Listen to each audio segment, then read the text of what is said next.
देखो बच्चों, हम लोग क्या डिस्कशन करेंगे, ग्रेविटेशन। ठीक है, तो सबसे पहले तो हमको जान लेना चाहिए कि ग्रेविटेशन में हम लोगों को क्या स्टडी करनी होती है। ठीक है, तो इसमें अगर सिंपल सा देखा जाए तो हम लोग किसकी स्टडी करते हैं, मास डिपेंडेंट क्वांटिटीज की है। ऐसी जो खाली किस पे डिपेंड करती हूँ, मास पे डिपेंड करती हूँ, मास के साथ रिलेशन रहते हो, ऐसी क्वांटिटी की स्टडी हम लोग इसमें करते हैं। मीन्स अगर हम लोग बोले कि what is gravitation, what is gravitation, तो हम लोग क्या बताएंगे भाई, ग्रेविटेशन क्या है। तो देखो बिल्कुल सिंपल लैंग्वेज में, अपनी लैंग्वेज में देखो, मीन्स बिल्कुल सिंपल सा ऐसे देखो कैसे बोलेंगे हम लोग यहाँ पे, study of rest mass. Simple सा ऐसे, study of rest mass is called gravitation. Simple सा ऐसे, स्टडी ऑफ रेस्ट मास। ठीक, तो हम लोग ये स्टडी इसमें करने वाले हैं। मतलब ऐसा नहीं आप इसमें क्वेश्चन उठाओ आ रहा होगा दिमाग में, हमको सेटेलाइट की भी स्टडी करते हैं, तो बिल्कुल करते हैं। बोलोगे सेटेलाइट मूव करता है, तो हम भी तो बोलते हैं बच्चों को मूव करता है सेटेलाइट, लेकिन उसकी स्टडी कैसे की जाती है वो अभी हम लोग आगे देखेंगे। कैसे करते हैं, सेटेलाइट पोजीशन ए, फिर satellite position B, A B के बीच में क्या हुआ उसकी स्टडी यहाँ पर नहीं आती है। ठीक है ना, इसीलिए हम लोग क्या बोल देते हैं, स्टडी ऑफ रेस्ट मास या फिर position mass is called the gravitation. तो इसकी स्टडी हम लोग करते हैं। अब हमारे सामने क्वेश्चन ये आता है भाई, चलो कि ग्रेविटेशन की शुरुआत किसने की थी भाई, स्टडी की शुरुआत किसने की थी। तो यहाँ पर एक साइंटिस्ट है गैलीलियो, उन्होंने इसके बारे में पूरी मतलब स्टडी शुरुआत की थी। लेकिन है क्या कि हम लोग 11-12 की बात कर रहे हैं, तो 11-12 में क्या था कि इसके गैलीलियो के बाद जो कंटिन्यू की है इस थ्योरी को वो की थी न्यूटन ने। तो यहाँ पर तो 11-12 में है, वो किसको प्रेफरेंस मिल गया है, बोलो न्यूटन को। तो हम लोग यहाँ पर जो इसकी शुरुआत करते हैं वो न्यूटन से करते हैं। तो अगर पूछ भी दिया जाए कि ग्रेविटेशन थ्योरी की शुरुआत किसने की थी अकॉर्डिंग टू 11-12 सिलेबस के, तो हम लोग न्यूटन से पिक करेंगे। जबकि ऐसा नहीं है, आगे की क्लासेस में जाओगे तो फिर उस जगह पर रख करके गैलीलियो शुरुआत की जाएगी इसकी। ओके बेटा, तो देखो न्यूटन ने कैसे शुरुआत की, इस पर एक छोटी सी कहानी भी है। वो कहानी कैसी है, एक बुजुर्ग मैन एक जंगल में जा रहा था, ठीक है, थक गया, समर का सीजन था, एक पेड़ के नीचे बैठ गया। बैठने के बाद क्या हुआ बेटा कि ऊपर से एप्पल गिरा। जब एप्पल गिरा तो भूखा था, प्यासा भी था, तो उसने गया दौड़ के एप्पल को उठाया। उठाने के पश्चात उसने क्या किया, उसको साफ किया, पोछा, कुछ पाँच को खाने ही जा रहा था। खाते ही खाते रुक गया एकदम से, बोला हैं, और बैठ के वहाँ पर सोचने लगा। क्या सोचने लगा कि एप्पल जब ऊपर से टूटा तो ये नीचे ही क्यों आया, ग्राउंड पे ही क्यों आया, उसके अराउंड घूमा क्यों नहीं, या ऊपर क्यों नहीं गया, या ऊपर क्यों नहीं गया, या अराउंड द ट्री, पेड़ के अराउंड घूमा क्यों नहीं, ये सीधा ग्राउंड पर ही क्यों आया। बैठ के सोचने लगा। क्या सोचा उसने, सबसे पहले एप्पल को उठाया और अर्थ के बारे में सोचा कि हाँ अर्थ में चार्ज होता है। उसने एप्पल को बहुत अच्छे से स्टडी किया, छोटे छोटे टुकड़ों में काटा, लेकिन उसके अंदर कोई चार्ज नहीं मिला। फिर थोड़ी देर बैठा रहा, फिर उसने दोबारा सोचा, अरे यार अर्थ में मैग्नेट का नेचर होता है, तो इसका मतलब इसमें भी मैग्नेट होगा। तभी उन दोनों बीच में फोर्स लगा है और वो अर्थ पे आ गया है। फिर उसने इसकी स्टडी की तो उसमें मैग्नेट का नेचर भी नहीं मिला। अब वो बैठ करके बड़ा परेशान हो गया। परेशान होकर के फिर सोचने लगा। तो देखो ना, थिंकिंग सोचो, थिंकिंग फिजिक्स में क्या चलती है, केवल थिंकिंग चलती है। तो उसने क्या थिंकिंग की कि अरे भाई इसका मतलब इसके अंदर ना तो चार्ज है और ना तो मैग्नेटिक नेचर है। इसका मीन्स कि इसके अंदर कोई और मतलब नेचर में कुछ और भी ऐसे फोर्सेस हैं जो इस पर डिपेंड नहीं करते हैं। फिर उसने इस बात पर थिंकिंग की, अरे भाई ऐसा इसमें क्या है, कौन सा फोर्स हो सकता है। तो उसने क्या पाया उसमें, बोलो मास। और क्या बोला कि मास डिपेंडिंग भी फोर्स होता है, एक ऐसा भी फोर्स है जो किस पे डिपेंड करता है, मास पे डिपेंड करता है। अब कैसा डिपेंड करता है, वही स्टडी हम लोग आगे करने वाले हैं, वही स्टडी हम लोग आगे करने वाले हैं। तो उन्होंने देखा कि अर्थ में भी मास और एप्पल में भी मास, और दोनों बीच में एक अट्रैक्टिव फोर्स लगता है। थिंकिंग देखो, और ये थिंकिंग करके उन्होंने इतनी बड़ी थ्योरी लिख डाली जिसको हम लोग पीढ़ी दर पीढ़ी पढ़ते चले आ रहे हैं। जानते हो पर्सन कौन था, बोलो न्यूटन। कौन था? न्यूटन। तो देखो भाई थिंकिंग सोचो, देखो है तो साइंस में क्या चलती है, थिंकिंग चलती है। देखो उसने क्या बताया फिर इसके बाद, इसके बाद देखना ऐसे बताया कि अगर टू मासेस m1 m2 और सम डिस्टेंस पर है, डिस्टेंस हम लोग कितनी कंसीडर कर लेते हैं। तो उन्होंने ये बताया इनके बीच लगने वाला एट्रैक्टिव फोर्स, ध्यान देना, attractive force between two masses is directly proportional to product of masses and inversely proportional to square of distance between them। ये उन्होंने कंडीशंस बता डाली और एक सेम कंडीशंस हमारी किस में रहती है, चार्जेस फोर्स में। तो पॉइंट चार्जेज हो तो उसके बीच में भी यही कंडीशन से रहती है। तो यहाँ पर कोई ये नहीं हुआ है कि उसने कोई न्यू डिस्कवरी की है, कंपेयरिंग कंसेप्ट हम लोग यहाँ पर उसको कंसीडर कर सकते हैं। लेकिन अब प्रॉब्लम ये फंसती है कि जैसे इलेक्ट्रोस्टैटिक फोर्स होता है दो चार्जेस के बीच में, वो अट्रैक्टिव भी होता है, रिपल्सिव भी होता है। हाँ, ये इसमें एडिशनल है, ये जो ग्रेविटेशनल फोर्स होता है, मास डिपेंडेंट फोर्स होता है, ये ओनली अट्रैक्टिव फोर्स होता है। जैसे देखो ये चार्ज डिपेंडेंट फोर्स किस पे डिपेंड करता है भाई बोलो, इलेक्ट्रॉन पे। भाई इलेक्ट्रॉन ही तो चार्ज को डिस्टर्ब करते हैं, पॉजिटिव होगा तब भी इलेक्ट्रॉन डिस्टर्ब होते हैं, नेगेटिव होगा तब भी इलेक्ट्रॉन डिस्टर्ब होते हैं। तो ये बात अगर पूछ दिया जाए इसमें, तो बहुत इंपॉर्टेंट पॉइंट हम लोग बता रहे हैं कि अगर ग्रेविटेशनल फोर्स पूछा जाए कि ये किस पे डिपेंड करता है, तो यहाँ वहाँ पर इलेक्ट्रॉन होते हैं, यहाँ पे ग्रेविट्रॉन होते हैं, ग्रेविट्रॉन है। लेकिन ग्रेविट्रॉन की अभी तक स्टडी नहीं हुई है। तो जो ग्रेविटेशनल थ्योरी है वो हमारे पास अनकम्प्लीट है।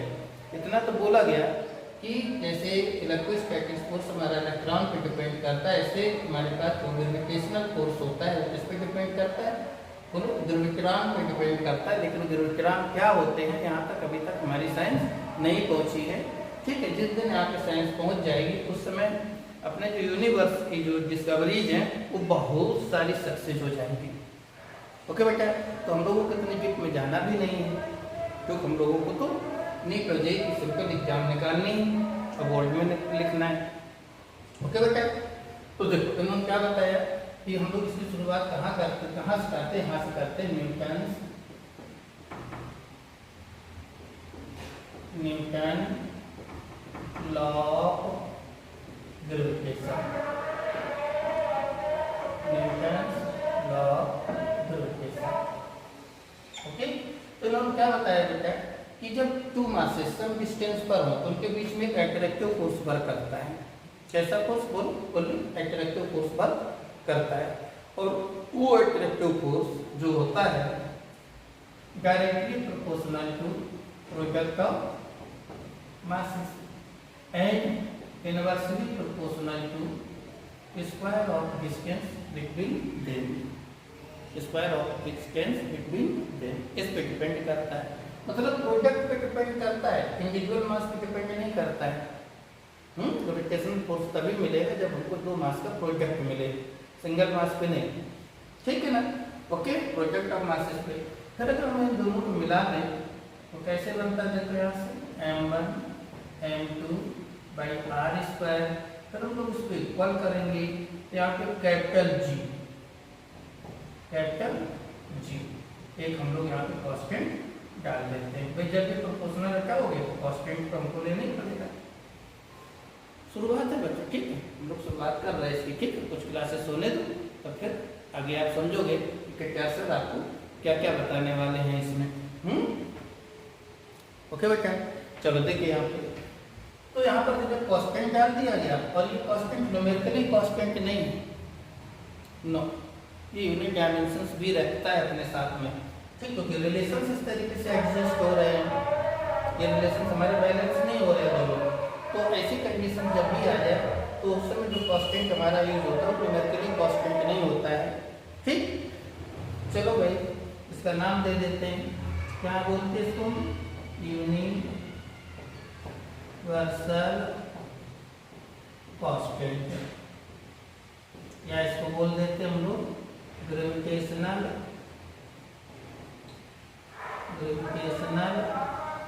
कांस्टेंट। ठीक, gravitational constant constant, universal constant बोलो या इसको ग्रेविटेशनल कांस्टेंट बोलो। अब देखो बेटा, जब हमारे पास एक कांस्टेंट आ गया और ये हमेशा कैसा फोर्स होता है, ओनली अट्रैक्टिव फोर्स होता है, ठीक है, नो रिपल्सिव। क्या बेटा, तो सबसे पहले हम लोग इसी स्टडी थोड़ी सी कर लें। E पावर G, पहले हम लोग इसी को निकालें थोड़ा। कैसे बेटा, क्या क्या वैल्यू हमको चाहिए? सबसे पहले तो यहाँ से इसका फार्मूला लिख लो, जो G equal to F R² divided by M1 M2। अब इसमें हमको क्या क्या पाएंगे? एक नंबर यूनिट, सबसे पहले इसका यूनिट डायमेंशंस एंड वैल्यू, ये वैल्यू हमको मालूम होनी चाहिए। ओके, तो देखो यूनिट यहाँ से कैसे लिखते हैं हम लोग? सीधा फार्मूला जब तैयार हो गया, देखो F मतलब न्यूटन, R मतलब डिस्टेंस मीन्स मीटर स्क्वायर, नीचे केजी हो केजी, तो ये मिलाकर कितना हो गया? केजी स्क्वायर इन एमकेएस या एसआई सिस्टम।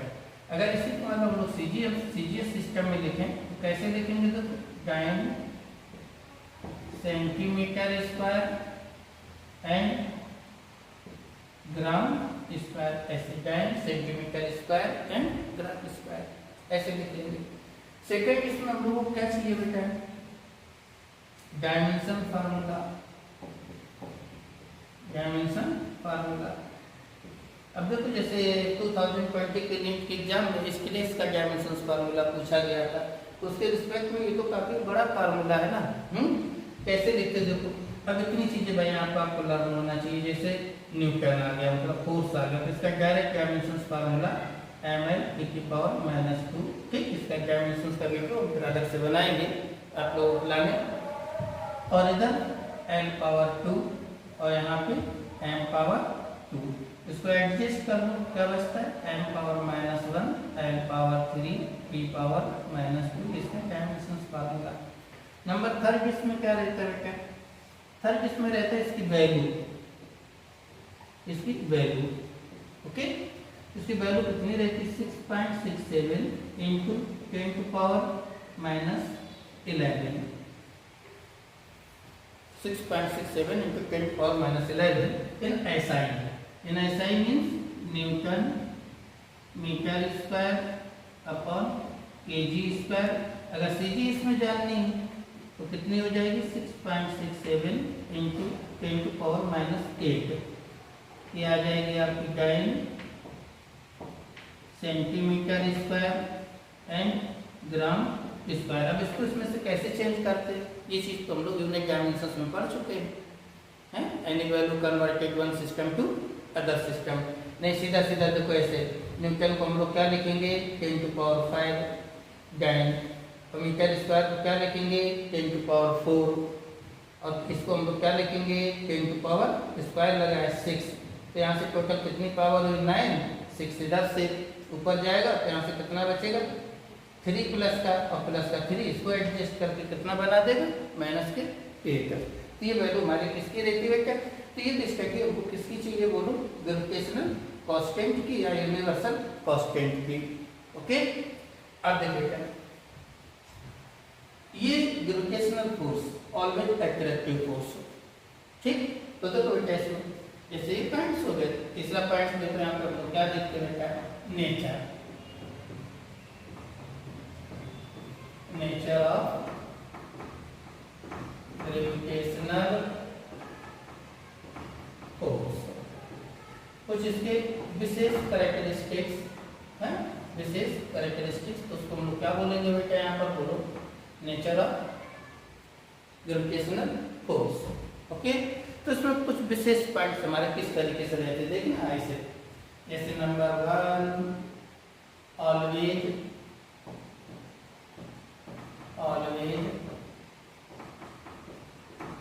Attractive force. पहला पॉइंट ये हमेशा कैसा रहता है? अट्रैक्टिव फोर्स रहता है। ओके, और ये हमारे किसके एक हमारे थ्योरी के क्वेश्चंस बन जाते हैं, जो हम लोग यहाँ पे पॉइंट लिखेंगे, ये सीधी सीधी बुक में आपको थ्योरी में क्वेश्चंस के उस पे मिल जाएंगे। ओके, जैसे नंबर 2 कैसा फोर्स होता है बेटा? ये बोलो वीक फोर्स होता है। वीक मीन्स कमजोर, वीक फोर्स होता है, स्ट्रॉन्ग फोर्स नहीं होता है, ठीक है ना, वीक फोर्स रहता है। नंबर थर्ड जो कॉमन सेंस में हमारे पास लॉन्ग रेंज फोर्स होता है, लॉन्ग रेंज फोर्स है, लॉन्ग रेंज फोर्स होता है। मतलब देखो वीक फोर्स तो सीधा सीधा दिखता है, जैसे मान लो किसी क्लासरूम में चले जाओ, दो बच्चे आपस में पास पास बैठे हैं, दोनों में मास है, उनके बीच में अट्रैक्टिव फोर्स बिल्कुल 100% वर्क करता है, लेकिन देखो इतना वीक होता है कि वो फिर भी दूर में अलग अलग बैठे रहते हैं, ठीक है ना। वो जो फ्रिक्शन फोर्स होता है जिसके कांटेक्ट में वो बैठते हैं, उसको भी ये नहीं ब्रेक कर पाता है, काफ़ी वीक फोर्स होता है, ओके। और अगर यही स्ट्रॉन्ग फोर्स होता तो फिर भैया कहिए क्या क्लास में मजा ही आ जाता, क्यों भाई, सही बात है कि नहीं है। जैसे दो बच्चे बैठे हैं, जाते क्लास में जो बच्चे जैसे बैठते जैसे खड़े होने की कोशिश करते सटाक स्टिक कर जाते दोनों के दोनों।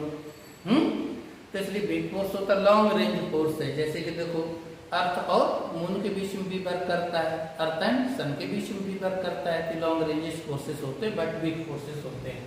ये तो इसके 3 कॉमन्स हो गए। अब इसके बाद देखिए बेटा सबसे बड़ा जो इम्पोर्टेंट पॉइंट्स है इसका, वो इम्पोर्टेंट पॉइंट्स ये है कि इनडिपेंडेंट होता है किस पे, इनडिपेंडेंट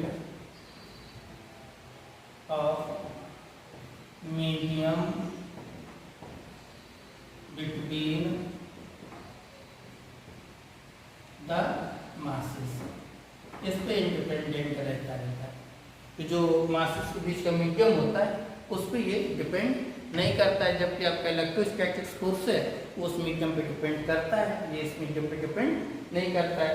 तो इसका अगर मान लो जैसे 2 मासेस हमारे पहले एयर में थे तब कितना फोर्स लग रहा था, मान लो F, ठीक। अगर हम लोग इसी पूरे अरेंजमेंट को हम लोग लिक्विड में डिप कर दें, फिर पूछे आपसे बताओ भाई कितना फोर्स लगेगा, तब भी F ही रहेगा, क्योंकि अगर इसके बीच मीडियम हम लोग चेंज करेंगे तो उसका कोई इफेक्ट नहीं पड़ता है। अगर मान लो एयर में थे तब इनके बीच में कितना फोर्स वर्क करता था F, हम एयर को हटा दें, वैक्यूम बना दें, फिर पूछेगा अब बताओ इसके बीच में कितना फोर्स वर्क करेगा, तब भी F ही वर्क करेगा, ठीक है। ऐसे क्वेश्चन हमको बुक में भी मिल जाएंगे, ओके बेटा, ठीक है। तो इन्हीं छोटी छोटी बातों पर हम लोगों को ध्यान देना है। और यही सोचती बाकी कितनी बिल्कुल सबसे इजी सब्जेक्ट हमारा क्या रहता है, फिजिक्स ही रहता है, बट उसमें 2-3 चीज़ें चाहिए, एक रेगुलरिटी और दूसरी जो छोटे छोटे पॉइंट्स हमारे निकलते हैं उस पर ध्यान देना, तो वही हमारे न्यूमेरिकल में हेल्प करेंगे, ओके बेटा। अब देखो बेटा जैसे इंडिपेंडेंट बोल दिया, अभी डिपेंड किस पे करता है, अगर ये पूछ देता डिपेंड्स अपॉन,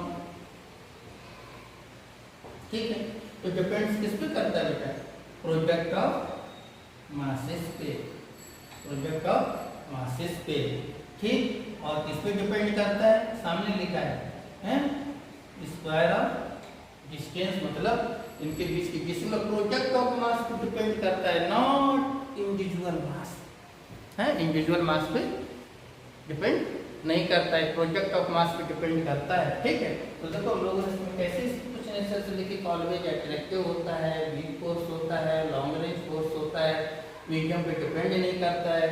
उसका मैंने आपको एक एग्जाम्पल्स भी बताया कि जैसे 2 मासेस हमारे कहाँ पे हूँ, एयर में, और उनके बीच में कितना फोर्स लग रहा हो F, फिर हम लोग उसको क्या करें, सेम अरेंजमेंट को जाकर के किसी लिक्विड में वाटर में डिप करके रख दें, तब बोलेगा बताओ इसके बीच में कितना फोर्स लगेगा, तब भी F ही रहेगा।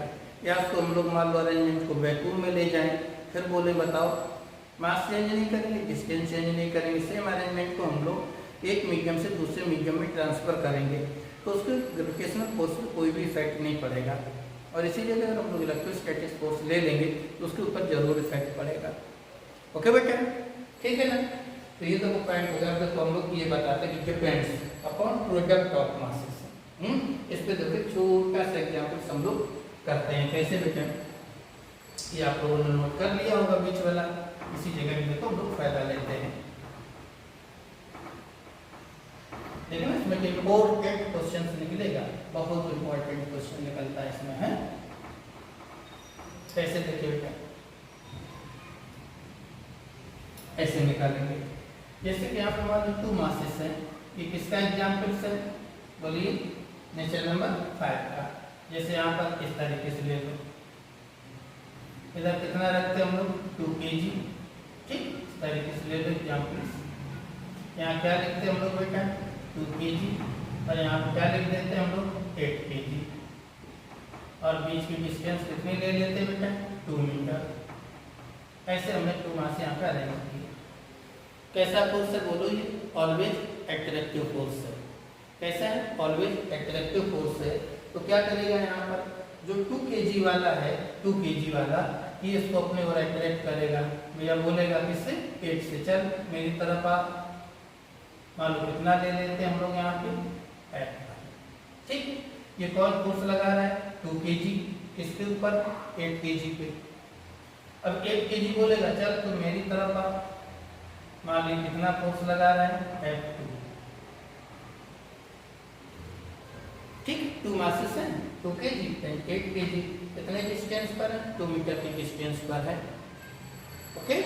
अब 2 kg वाला कितने फोर्स से 8 kg को अट्रैक्ट करता है F1, और 8 kg वाला 2 kg को कितने से अट्रैक्ट करता है बोलो F2, ओके। अब हम यहाँ पे 4 ऑप्शन से लिखते हैं। ऑप्शन नंबर 1 कि F1 F2 में क्या रिलेशन होगा, जैसे F1 रेशियो F2। तो पहला हम लोग लिखते हैं यहाँ पर ऑप्शन 1 रेशियो 4। सेकेंड ऑप्शन जैसे यहाँ पे लिखते हैं हम लोग F1 रेशियो F2, कितना 4 रेशियो 1। जैसे थर्ड F1 रेशियो F2, कितना बेटा बोलो 1 रेशियो 1। यहाँ पे D जैसे हम लोग लिखते हैं F1 रेशियो F2, ये इक्वल टू 1 रेशियो, ऐसे लिख देते हैं। अब हम बताएंगे, बताओ भाई F1 F2 का इसमें से कौन सा रिलेशन सही है। अरे क्वेश्चन छोटा नहीं है, हाँ बात अलग ही है, आपको आता है, आपने आंसर कर लिया, ठीक है, क्लियर कर लिया। लेकिन देखा जाए तो ये है थोड़ा इंपॉर्टेंट कंडीशन है, देख लेते हैं। तो अब इसमें पूछ रहा है बताओ कौन सा आंसर सही करें 1 2 3 4 है। तो ऐसे कंडीशंस में जो हमारे पास आंसर होगा वो कौन सा सही होगा सी। क्यों, रीजंस, क्योंकि जो 2 मास के बिटवीन जो फोर्सेस होता है वो इंडिविजुअल मास पे डिपेंड ही नहीं करता, वो हमेशा किस पे डिपेंड करता है बोलो प्रोडक्ट ऑफ मासेस पे, प्रोडक्ट ऑफ मासेस पे। तो देखो बेटा रीजंस इसका, अगर मान लो हम लोग यहाँ पे F1 लिखते हैं तो ये क्या आएगा G m1 m2 upon r²। और जब हम लोग F2 लिखेंगे तो ये कितना आएगा G m1 m2 upon r²। देखो बेटा दोनों इक्वल हैं कि नहीं है, दोनों इक्वल हैं कि नहीं है, बोलो क्या आंसर आएगा 1 रेशियो 1। तो मास कुछ भी बने रहे, अगर उनके बिटवीन फोर्स का रेशियो पूछा जाए तो हमेशा क्या रहेगा बोलो 1 to 1। तो यहाँ पर हमारी 2 कंडीशंस हो गई, अभी हम लोग शुरुआत भी नहीं करें अच्छे से ग्रेजुएशन की, लेकिन दो क्वेश्चन हमारे सामने से निकल गए। एक वो कि अगर हम उनके बीच का मीडियम चेंज करें, ठीक है ना, मान लो पहले कोई अरेंजमेंट हमारा एयर में था, फिर हम उस अरेंजमेंट को वाटर में डिप कर देते हैं, या हम उस अरेंजमेंट को वैक्यूम में ले जाते हैं, तो क्या उनके बीच में फोर्स चेंज होगा, यस या नो, नो, क्योंकि वो मीडियम पे इंडिपेंडेंट रहता है, ओके बेटा। दूसरा देखो वो किस पे डिपेंड करता है बेटा, प्रोडक्ट ऑफ मासेस पे। तो 2 मास कैसे भी बने रहे, कितना भी डिफरेंस हो उनके बीच में, इक्वल हो या डिफरेंस हो या कितना भी डिफरेंस रखो, अगर उनके बीच में फोर्स रेशियो पूछा जाए कि ये इसके ऊपर कितना लगाता है, वो इसके ऊपर कितना लगाता है, बात समझ गए ना। तो हमेशा कैसा रहेगा बेटा इक्वल, तो वो किस पे डिपेंड करता है प्रोडक्ट पे, तो उन दोनों का रेशियो हमेशा कैसा रहेगा बोलो बेटा इक्वल ही रहेगा, इसलिए उनका रेशियो 1 रहेगा। तो देखो 2 हमारे पास एक इंपॉर्टेंट कंडीशन यहाँ से निकल गए, और वो भी हम लोगों ने किसमें लिखी है बेटा बोलो कैरेक्टरिस्टिक्स ऑफ ग्रेविटेशनल फोर्स में, या नेचर ऑफ ग्रेविटेशनल फोर्स में, ओके। अब इससे कंक्लूजन क्या निकला, फिर इन दोनों फोर्स में डिफरेंस क्या है, इन दोनों फोर्स में डिफरेंस क्या है, डिफरेंस है क्योंकि मैग्नीट्यूड्स में इक्वल है, बट डायरेक्शंस में कैसे बेटा, अपोजिट है। ठीक है ना। तो ऐसी कंडीशंस कहाँ पे हमको बताई गई है, जहाँ पर हमारे पास फोर्स मैग्नीट्यूड्स में इक्वल होते हैं बट डायरेक्शंस में अपोजिट होते हैं। ऐसा अगर कोई भी लॉ हम लोगों ने पढ़ा है इसके पहले या इसके बाद में पढ़ेंगे तो उस कंडीशंस को ये ग्रेविटेशनल फोर्स फॉलो करता है। यस, कैसे देखो, मतलब नेक्स्ट प्रॉपर्टीज हम लोग यहाँ क्या लिख सकते हैं बेटा, देखिए ऐसे कि ऐसी कंडीशंस कहाँ पर है, ऐसी कंडीशंस किस जगह पर है जहाँ पर फोर्स का मैग्नीट्यूड तो इक्वल रहता है बट डायरेक्शन अपोजिट रहती है। मालूम है कि आप लोगों ने याद कर लिया, याद आ गया। लेकिन तो तुम लोग वीडियो पे हैं, ऑफलाइन होता तो उसमें भी मजा लेते, थोड़ी बातें करते हम लोग, ओके। लेकिन यहाँ पे तो खाली वन वे चलता है, तो लोग कैसे लिखते बेटा, वो कौन सा होता है, Newton's third law of motion. देखो क्या कंक्लूजन निकला इससे, बोलो बेटा, कि जो Newton's law of gravitation theory है, जो Newton's law of gravitation theory है वो Newton's third law of motion को फॉलो करती है। Newton's third law of motion को फॉलो करती है। तो देखो यही हमारे इंपॉर्टेंट क्वेश्चंस होते हैं। उन्होंने ऐसे सीधा सीधा पूछेगा तुमसे, बोलो भाई gravitational force follows will be, नीचे 4 ऑप्शंस लिख देगा, उसमें law of conservation, law of energy, Newton's law of ये, न्यूटन्स लॉ ऑफ सेकंड, अब उसमें सबको टिक करना पड़ेगा। तो ये कैसा होता है बेटा, जो मैग्नीट्यूड्स में हमेशा दो बॉडी के बीच जो फोर्स होता है वो मैग्नीट्यूड्स में हमेशा इक्वल होता है बट डायरेक्शंस में कैसा रहता है, अपोजिट।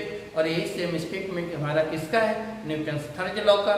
तो इसका मतलब ये होगा कि Newton's law of gravitational theory हमेशा जो है Newton's third law of motions को फॉलो करेगी।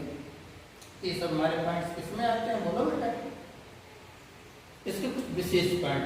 तो देखिए यहाँ पर कितनी बातें निकली हमारे पास, independent of medium, depend only product, follows the Newton's third law of motions.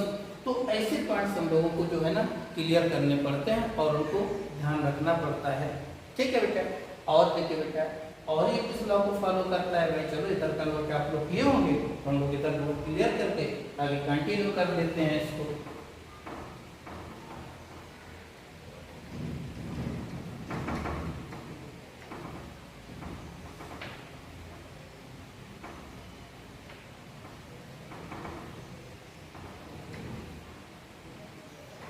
ठीक है, कैसे देखिए बेटा, नेक्स्ट पॉइंट अगर हम लोग देखें यहाँ पर तो किसको फॉलो करता है, देखिए बेटा, सुपरपोजिशन ऑफ लॉ,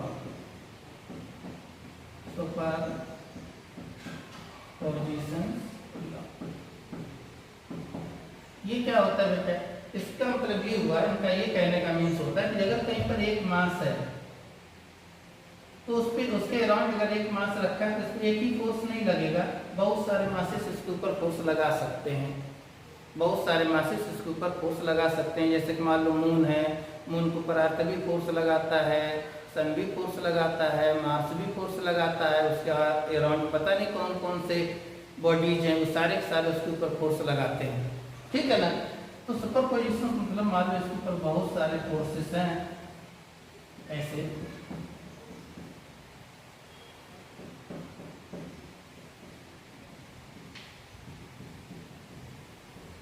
तो हम लोग यहाँ पे नेट फोर्स निकाल सकते हैं। नेट फोर्स हमेशा कैसे निकलेगा, जो हम लोग मैकेनिक्स 1 में पढ़ चुके हैं रूल, उसी रूल से ही नेट फोर्स निकाला जाएगा। लेकिन वेक्टर में हम लोग सीधा सम कर देते हैं, sum of all forces equal to net forces, ऐसे कर देते हैं। बाकी हमने जो भी नेट फोर्स के लिए थ्योरी पढ़ी है, जैसे लॉ ऑफ पैरेललोग्राम है, दो फोर्सेस के बीच का हम लोग नेट फोर्स कैसे निकालते हैं, ठीक, तो लॉ ऑफ पैरेललोग्राम यूज करते हैं। अगर इससे ज़्यादा भी हमारे पास मान लो एक बॉडी पे फोर्सेस आते हैं तो हम लोग वहाँ पर कंपोनेंट थ्योरी यूज कर लेते हैं। पहले कंपोनेंट से हम लोग उसको 2 पार्ट में यूज कर 2 डायमेंशंस में कन्वर्ट करते हैं, इसके बाद फिर हम लोग लॉ ऑफ पैरेललोग्राम निकाल के उसको फाइनल कर लेते हैं। तो इसको बोलते हैं सुपरपोजिशन लॉ। अगर एक मास है उस पर ये कोई कंपल्सरी नहीं कि एक ही फोर्स लगे, है बहुत सारे फोर्सेस उसके ऊपर हो सकते हैं, तो हम लोग उस पर net force according to theory of net force हम लोग कैलकुलेट कर सकते हैं। तो इसको हम लोग बोलते हैं सुपरपोजिशन लॉ। ठीक है बेटा।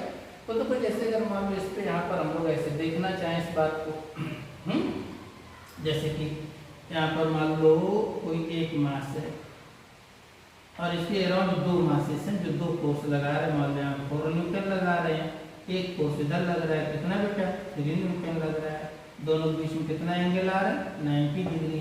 अब बोलेगा भाई बताओ इस मास पे नेट फोर्स कितना होगा। अब ये मास ये जो 4 न्यूटन कोई जो अदर मास होगा वो इसके ऊपर फोर्स लगाता होगा, यहाँ पर भी एक अदर मास होगा वो भी फोर्स लगाता होगा। तो इस टाइप के क्वेश्चन जैसे 2 mass arrangement, 3 mass arrangement in triangle, 4 mass arrangement in square, ठीक है। तो इस तरीके के जो अरेंजमेंट होंगे इसको हम लोग नेक्स्ट वीडियो पे डिस्कशन करेंगे, ठीक है। तो यहाँ पर देखो कैसे आ जाएगा बेटा, एफ इक्वल टू सीधा क्या लगाएंगे हम लोग 4 का स्क्वायर प्लस 3 का स्क्वायर इक्वल टू 5 न्यूटन आ जाएगा। ओके, तो हम लोग देखो अभी हम लोगों ने इस वीडियो में क्या इम्पोर्टेंसी है अपनी, एक तो मीडियम इंडिपेंडेंट है और मैग्नीट्यूड्स में इक्वल होता है बट डायरेक्शंस में अपोजिट होता है। तीसरी कंडीशन यहाँ पर बेटा सुपरपोजिशन लॉ को फॉलो करता है कि एक मास पे एक से ज़्यादा फोर्सेस हो सकते हैं, तो हम लोग उसके ऊपर नेट फोर्स निकाल सकते हैं, ठीक है। तो नेक्स्ट वीडियो में हम आपको क्या बताने वाले हैं, इस पर किस तरीके से सुपरपोजिशन लॉ हमारा फॉलो होगा, किस तरीके से प्रॉब्लम्स हम लोग इसमें अरेंज कर सकते हैं। ओके, गुड लक बेटा।